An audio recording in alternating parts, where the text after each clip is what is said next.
সামাজিক যোগাযোগ মাধ্যম ফেসবুক, এক্স, টুইটার, টিকটক ও ইউটিউবে ঢুকলেই এখন একটি প্রশ্ন সামনে ঘুরছে। সেটি হলো ২৬ সেপ্টেম্বর কী হবে? প্রশ্নটির উত্তর নেটিজনরা বিভিন্ন রকমের দিচ্ছেন।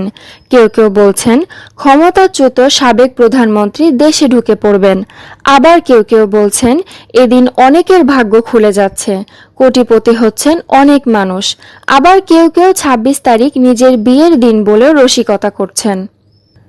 তবে সামাজিক যোগাযোগ মাধ্যমগুলো থেকে আরেকটি তথ্য পাওয়া গেছে। সেটি টেলিগ্রাম ভিত্তিক গেম হ্যামস্টার কমব্যাট। গেমটিতে বিভিন্ন টাস্ক পূরণ করে গেমস কারেন্সি, কয়েন, কি ইত্যাদি অর্জন করা যায়। অনেকে বলছেন টেলিগ্রাম ভিত্তিক এমন অ্যাপ অনেক আছে যেগুলো তাদের গেমস কারেন্সি ক্রিপ্টোকারেন্সিতে রূপান্তরের সুযোগ দেয়। অনেকে এর বিরোধিতা করে বলছেন মানুষ এত সহজে কোটিপতি হয়ে গেলে কাজ করার কি দরকার। এটি একটি গুজব। তাদের যুক্তি, হ্যামস্টার কমব্যাট তাদের ৩০০ মিলিয়ন ফলোয়ারকে যদি $1 করেও দেয় তবে ৩০০ মিলিয়ন দিতে হবে।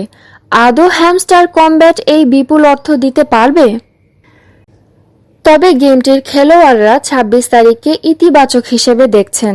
হ্যামস্টার কমব্যাটের একজন ফলোয়ার কলেজ ছাত্র রাতুল হোসেন।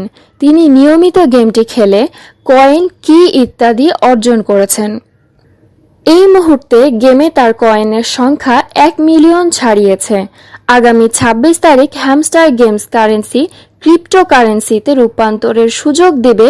বিষয়টি আপনি কোথায় থেকে জেনেছেন? প্রশ্নের জবাবে রাতুল বলেন তিনি সহপাঠী সহ বিভিন্ন মানুষের কাছ থেকে বিষয়টি সম্পর্কে জেনেছেন, সেই সঙ্গে ইউটিউবে একাধিক ভিডিও দেখেছেন। মাহাজুবা তুলি, ডিএনএন।